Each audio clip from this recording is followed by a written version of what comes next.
This is perf case 546, Rick's case using the Fotana laser. These are the radiographs. There are areas around all three roots. It was a suspected fracture. There was a sinus tract through the sulcus. So Rick did the Fotana laser on it and then extracted the tooth. These are his multi-tooth settings. The diagnosis was necrotic pulp, chronic apical periodontitis. I would call it chronic apical osteitis.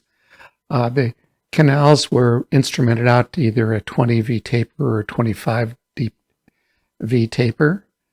These are my x-rays. You can see that that's the mesial root. You can see the kind of strange anatomy in the MB1, MB2.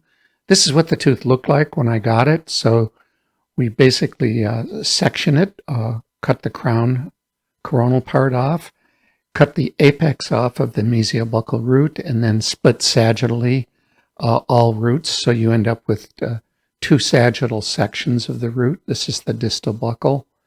This is the palatal. Then they're placed on stubs and then placed into a sputter coater and coated with gold palladium for the electron microscope. And then they're labeled and placed on holders. So I can always go back to whatever canal I need to. This is the palatal root.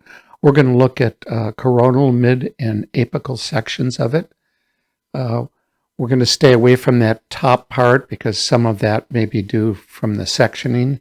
So when you look at the coronal part, these are the corresponding images. You can see a canal that looks actually very, very clean. I see no evidence of any residual pulp tissue at all. There is some incomplete decalcification and removal of the smear layer. But it has kind of the typical Fotana laser look to it, where it looks like a bomb has gone off, and you see all these little boulders of what apparently is predentin. In looking very closely at this in the coronal and mid part of the tooth, I saw no real evidence of any bacteria at all. It was essentially very clean. You do see some evidence of the dentinal tubules here. You can kind of see where the instrument abraded the canal wall. And even against the extent of the instrumentation on the sides, you saw very little pulp. There just is this material that looks like predentin and some of the smear layer that's just been exploded, apparently by the laser. These are the clean dentinal tubules look as they look in the middle part of the canal. There you can see some predentin that hasn't been completely dissolved.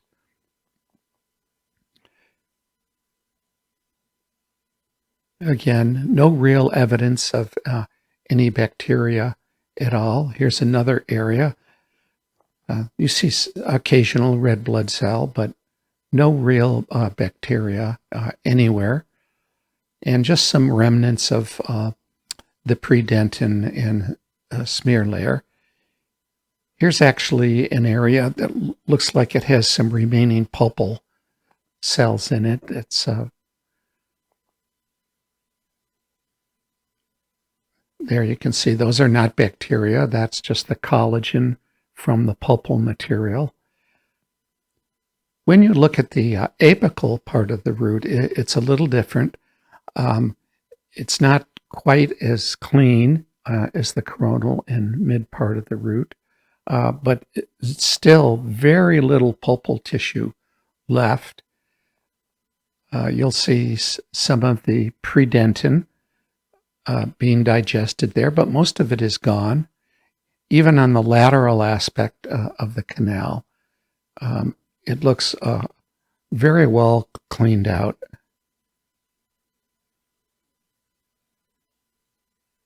There you can see the smear layer, and if you look carefully, you can see evidence of bacterial contamination if you look very carefully. But it's very minimal, actually. You really have to look quite hard to find evidence of bacteria. So either the laser removed all of these, or it so altered the appearance of the bacteria that they're unrecognizable, except in a very few instances. Here you can see these are actually pulpal cells, probably white blood cells. They do give an appearance of kind of bacteria and biofilm, but this is a eukaryotic cell, a human cell. And there is some cellular debris along the lateral borders of the canal. When you look at the distal buccal root also looked very, very clean. Same kind of debris field that you saw on the palatal, where the predentin is just looks like it's been bombed. And it isn't removed down to the tubule level, but still I see no evidence of any bacteria anywhere. And when you look at the mid-root area, again, it looks very, very clean. Minimal debris. And what you see is just an incompletely removed smear layer. So not a lot of dentinal tubules seen. But when you look in the apical part, there you can see some evidence of biofilm development. And these bacteria were not removed. And it actually was quite extensive in the apical end of the distal buccal root.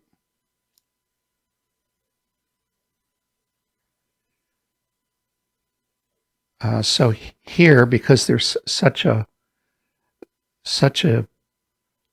large area of biofilm development, you have to assume that some of this was more coronal and that the laser simply removed it. And it wasn't evident. Here you can see kind of a standard biofilm look to it.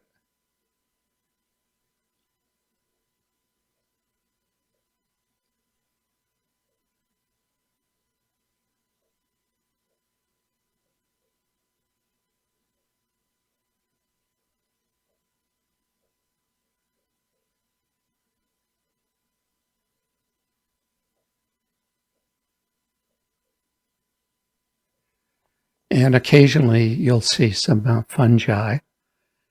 You have to look carefully for them. They're fairly well hidden beneath the debris, but that's definitely fungi. You can see the budding cell there. And they seem to be buried kind of through the entire apical end of the root. And if you look carefully, you can see kind of planktonic bacteria as well, although most of the bacteria are in an EPS biofilm appearance, but occasionally you do see these planktonic bacteria. So we spent quite a bit of time looking in this area because that's where the bacterial contamination seemed to be. And even if you look at areas where there apparently is the predentin is there, you can find these fungi in those areas as well. The mesial buccal root also was very, very clean. You can kind of see where Rick's instrument went. He never got into the bifidity. I believe his instrument went into the main canal because it's kind of a Y shape there. So that pulp was not affected very much at all. But in the MB1 canal, Also, that looked very, very clean to me. And even in the areas in between, the isthmus areas in between, you had your standard kind of Fotana effect look to it, where it looked like a war had gone off, and all the predentin had just been blasted into little tiny pieces that were basically unrecognizable.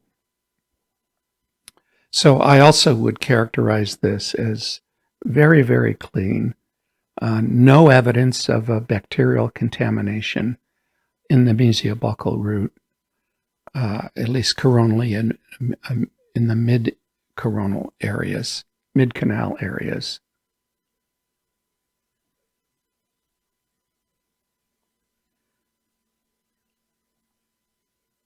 One gets the feeling that perhaps a little more time with EDTA might have gotten rid of a lot of this material and allowed it to be flushed away, and then you'd be left there with just, your standard dentinal tubule architecture that is what we'd like to see as these cases are completed. Again, just all these boulders and break up from the predentin. Here you see an area that's just covered with red blood cells. And even in the isthmus area here, you can kind of see where Rick's instrument went. That's his 10 file in the MB2 canal. It's kind of interesting. But in these areas where he was able to use, he used a 20V taper there, so it was very, very clean. And this is the MB2 canal where only a 10 instrument was used, and that is not very clean, and there's plenty of pulp there. And then in the bifidity area, this is in the MB1 area, and you can see it's there's no pulp tissue there anywhere. That's all the result of the digestion of the predentin. And in the area where no instrument went, was basically intact pulp still present. That's what a blood vessel, actually, an intact blood vessel looks like. So it's a very interesting case. I thank Rick for sending it, and I hope this was valuable for you.